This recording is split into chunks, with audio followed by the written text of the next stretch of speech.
I was 36 years old when my company told me I didn't deserve overtime. Not after I rebuilt their entire software system. Not after I trained almost every employee. Not after I became the only IT person left in the building. They wanted me answering calls before sunrise, fixing problems during dinner, training new hires, handling hardware, maintaining their ERP system, and somehow being grateful for the privilege. So I checked the law. They were right. I wasn't entitled to overtime, but almost everyone else in the company was. And because I was the IT guy, I had the one thing management forgot existed: the data. By the time I left, every employee had a spreadsheet showing exactly how much unpaid overtime they were owed. And the company that refused to pay one man ended up paying almost everyone. If you've ever watched a company exploit the one person keeping everything running, this story is going to feel painfully familiar. Because this isn't just about overtime. It's about being useful until you ask to be valued. It's about management pretending loyalty means unpaid labor. Hit the like button, subscribe, and get ready for a revenge story where a company tried to outsmart its IT guy and discovered the server remembers everything.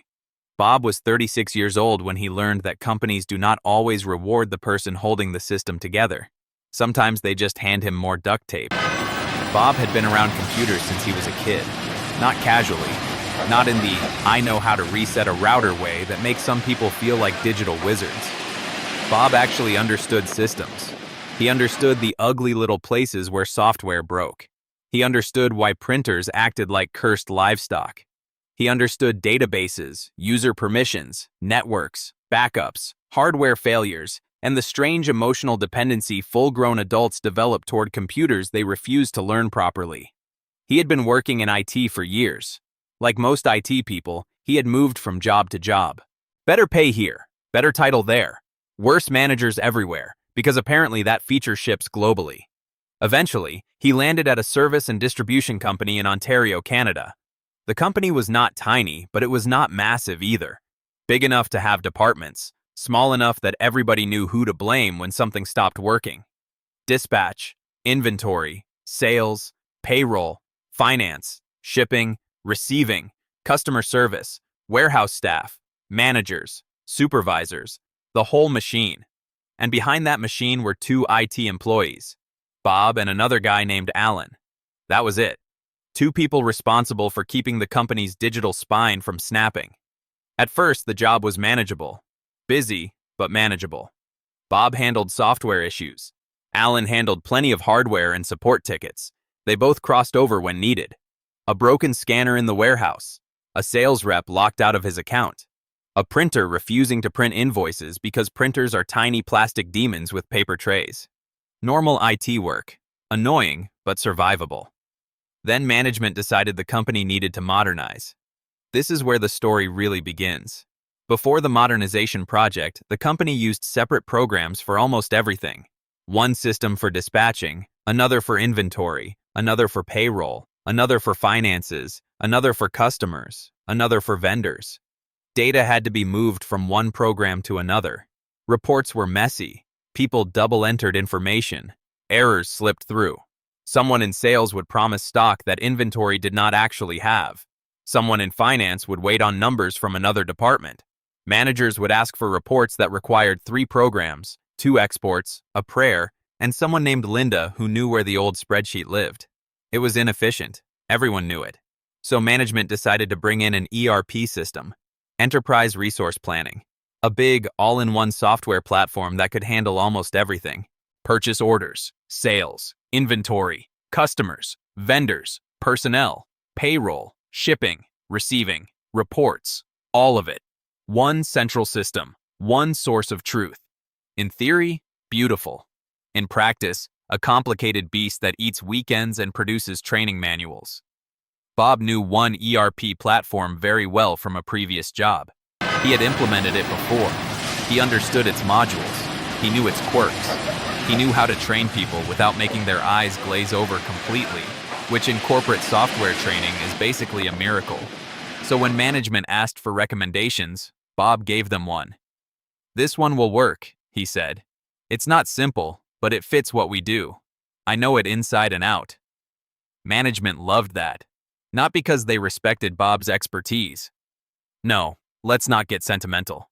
They loved that they already had someone in-house who could save them money. A consultant would cost a fortune. A proper implementation team would cost more. Training specialists would cost more. Custom setup would cost more. But Bob?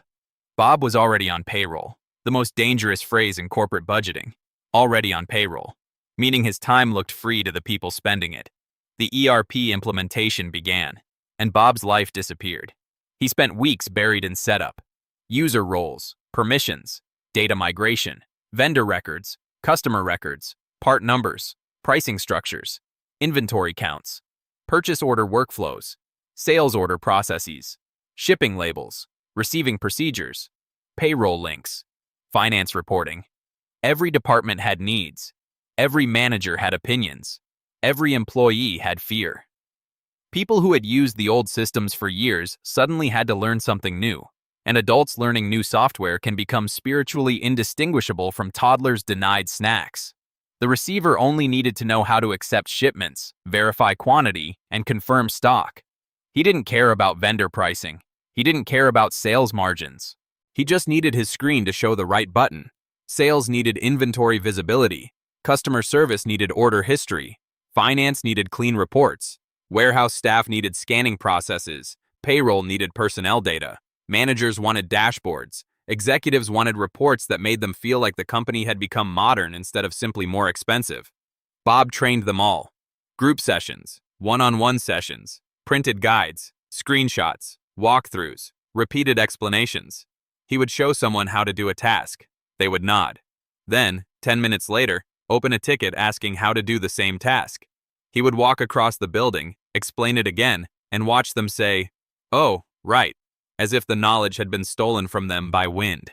The implementation months were brutal. Bob came in early, stayed late, ate lunch at his desk, answered questions while chewing, answered questions while leaving, answered questions from people standing in his office doorway while he was already on the phone with someone else. His inbox became a swamp. His ticket queue became a haunted forest. His phone became an instrument of psychological warfare. But he got it done. That is the part management later forgot.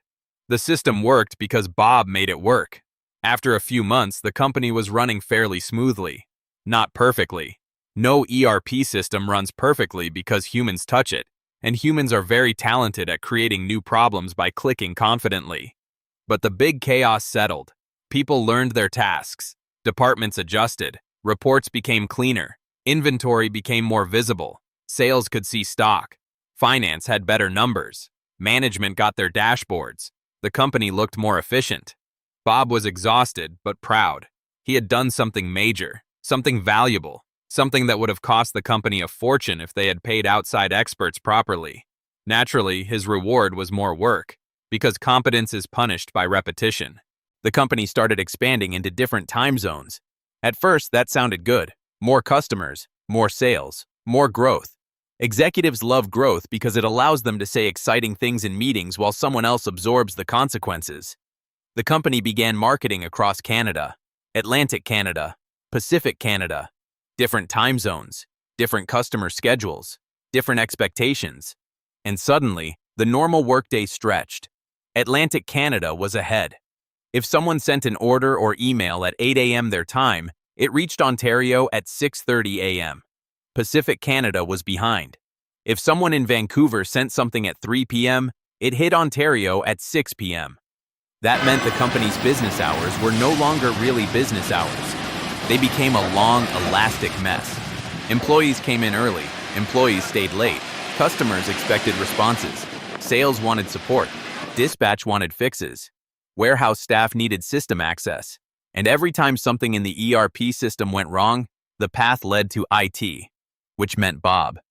He would arrive at 8 a.m. and find messages already waiting. Not polite messages, not when you have a chance. Urgent messages, annoyed messages, people acting as if he had personally ignored them since dawn. A sales rep would say, "I sent this ticket at 6:45. Why hasn't it been fixed?" Bob would look at the timestamp and think, "Because I was asleep, Greg. Because my employment contract did not include astral projection. Because your emergency existed before my workday did." But he would not say that. He would say, "I'll take a look."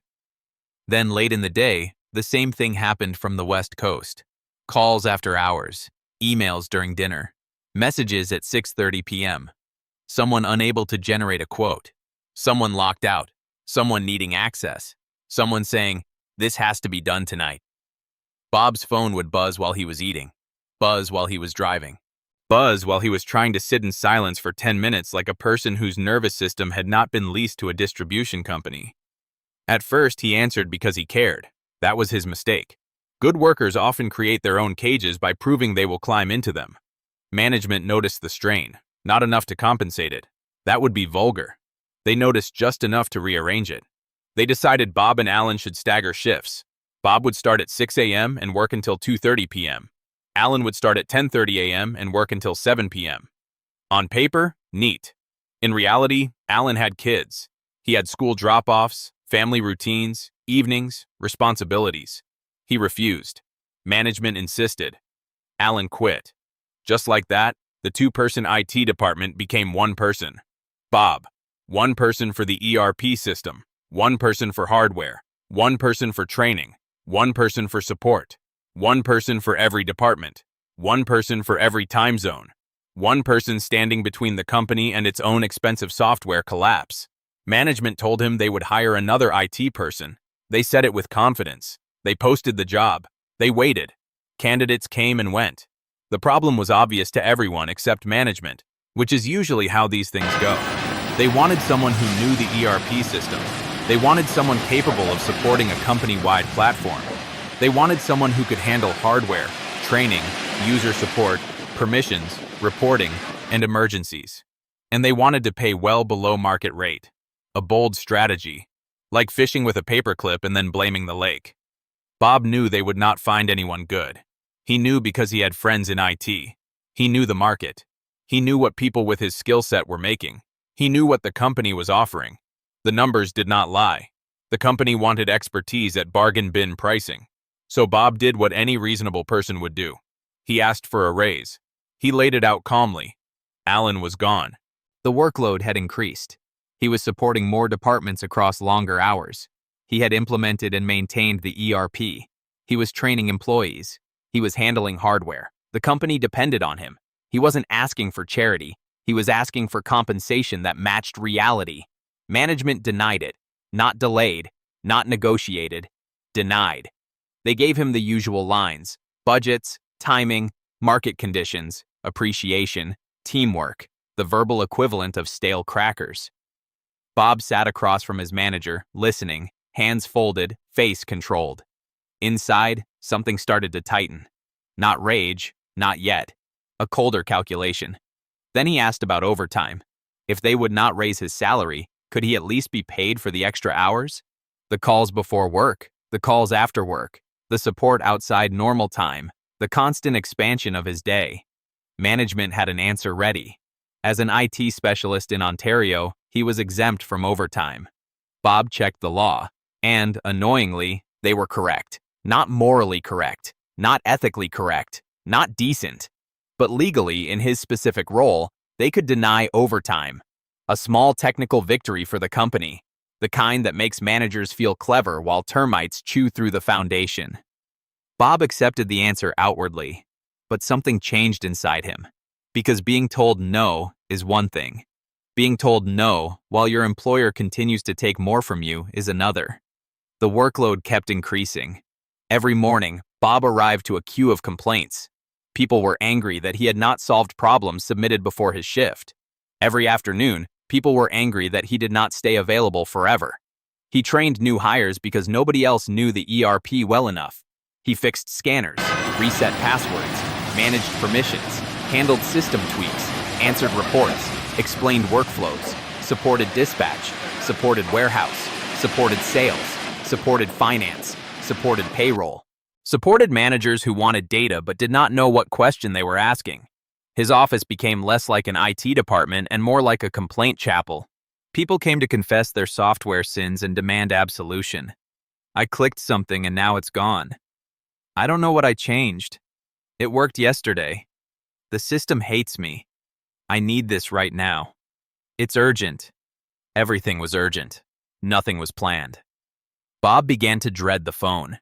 That little vibration on his desk could pull a knot into his stomach. He started eating lunch faster, then skipping it. He started leaving work tired in a way sleep did not fix. He would get home, sit down, and hear the phantom buzz of his phone. Even when it did not ring, his body expected it. That is what burnout feels like before people name it. Not dramatic collapse, just your brain slowly associating your job with being hunted.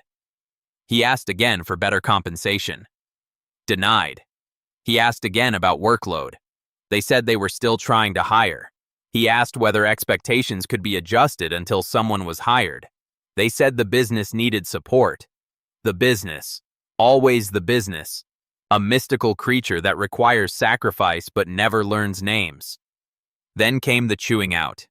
If Bob missed a call, someone complained. If he didn't answer an email fast enough, someone escalated. If he didn't solve a ticket instantly, a manager asked why. It did not matter if the request came outside his hours.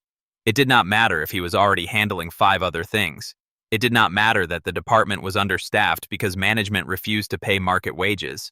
Somehow, every failure of planning became Bob's personal defect.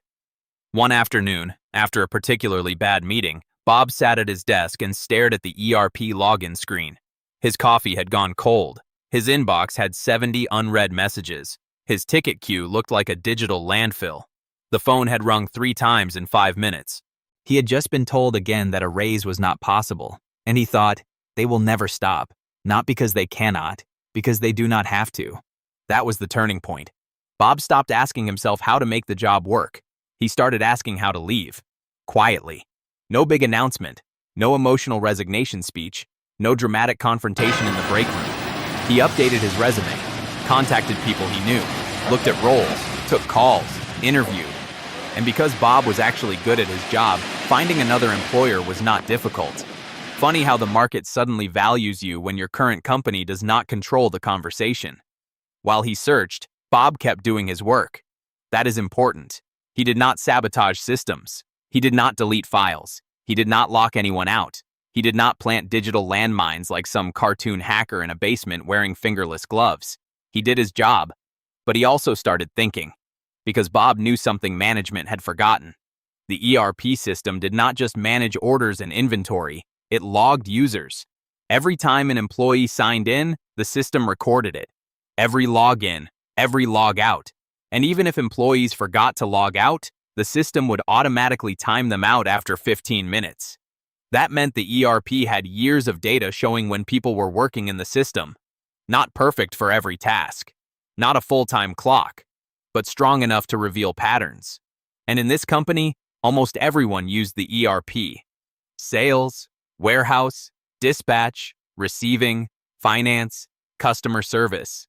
If they were working, they were usually in that system. Bob also knew something else. Ontario labor law said that many salaried workers were still entitled to overtime after 44 hours per week, unless they were managers or supervisors or otherwise exempt. The company loved salary. Salary made overtime easy to blur. People came in early, stayed late, worked through lunch, handled customer issues across time zones. And because they were salaried, many assumed they were not entitled to overtime. Management did nothing to correct that assumption.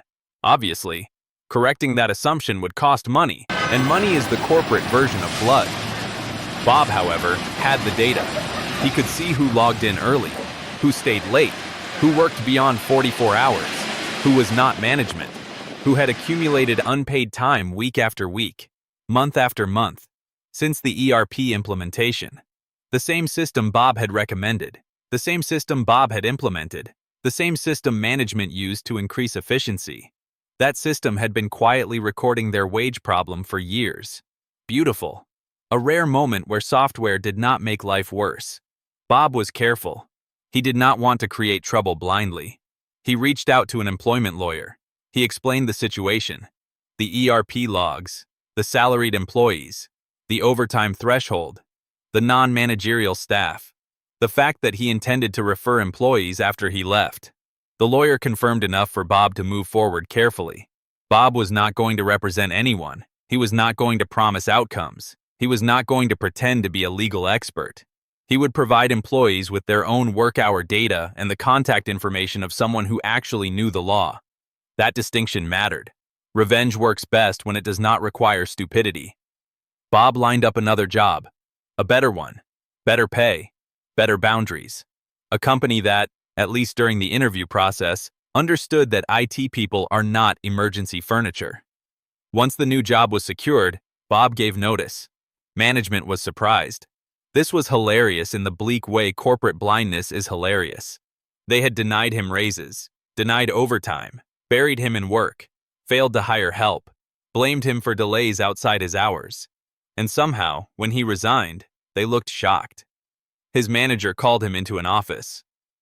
"Is there anything we can do to make you stay?" Bob stared at him. For 1 second, the honest answer passed through his mind. You could invent a time machine and stop being cheap 6 months ago. Instead, he said, "I've accepted another offer." "We really need you here." Bob nodded. "I know." That was all. I know. Not cruel, not loud, just true. They needed him. They had simply confused need with ownership. During his notice period, management suddenly became warmer, more appreciative, more interested in documentation, more concerned about transition. Now they wanted knowledge transfer. Now they wanted process notes. Now they wanted training materials. Now they wanted him to explain the ERP system to people who had ignored the fact that one man had been carrying it. Bob documented what he reasonably could. He did not destroy anything. He did not hide passwords. He did not create chaos. He left professionally. Because the revenge was not in breaking the system. The revenge was in showing everyone what the system already knew. After Bob's final day, the company probably thought the worst was over. Their IT guy was gone, sure. A problem. But manageable. They would find someone eventually. Maybe limp along. Maybe hire a consultant. Maybe dump some work on employees and call it resilience. Then the emails went out. Every non-managerial employee received one. Subject line, "You're legally entitled to overtime." Pay inside was a short message. Not dramatic, not emotional, just clear. Attached was an Excel sheet showing that employees' ERP login hours going back to the implementation of the system. Week by week, hours beyond 44, documented, organized, readable. The message explained that salaried employees may still be entitled to overtime depending on role and classification. It included the employment lawyer's name and contact information. That was it. No rant, no manifesto, no burn it down, just data. The deadliest weapon in any company that survives on vague assumptions. Imagine being an employee that morning. Maybe you're in customer service. You've been coming in early for months because Atlantic customers send orders before Ontario wakes up. You've stayed late to handle West Coast issues. You always thought salary meant no overtime. You complained at home, maybe. You felt tired, maybe. But you accepted it because everyone did. Then an email arrives. You open the spreadsheet. You see your name, your weeks, your hours. You see the number. Not a feeling. Not a vague sense of being overworked. A number. A number that says, this is how much time they took. That kind of clarity changes people. One person forwarded it to another, then another. People started comparing. Quiet conversations began. How many hours do you have? Did you get this too? I thought salary meant we didn't qualify. Did you call the lawyer? Look at this week. I remember that week. I stayed late every night. The company atmosphere shifted fast. Management had spent years benefiting from unpaid extra time. Now employees could see it. The invisible became visible. And because the data came from the company's own ERP system, it carried weight. This was not guesswork. This was not memory. This was not emotional exaggeration. This was their system, their logs, their timestamps, their evidence. The same management team that had told Bob the law allowed them to deny him overtime now had a larger problem. They had been legally safe with Bob, but they had ignored everyone else. Almost every employee authorized the lawyer to negotiate on their behalf. Almost everyone. Because once people saw the numbers, the fear started to crack. That is what companies rely on. Fear and ignorance. They rely on employees not knowing the law, not comparing notes, not having clean records, not wanting conflict, not believing the amount is worth fighting for. But spreadsheets are dangerous. A spreadsheet can turn resentment into arithmetic, and arithmetic is much harder to gaslight. The lawyer contacted the company. That must have been a magnificent day. Some manager probably opened the message expecting a routine legal inquiry, then realized the issue involved dozens of employees, multiple departments, historical overtime, ERP logs, a coordinated group, a lawyer, a large potential payout. Somewhere, someone said something like, "How did this happen?" And somewhere in the building, the answer sat silently in every ticket Bob had answered alone. It happened because they were cheap.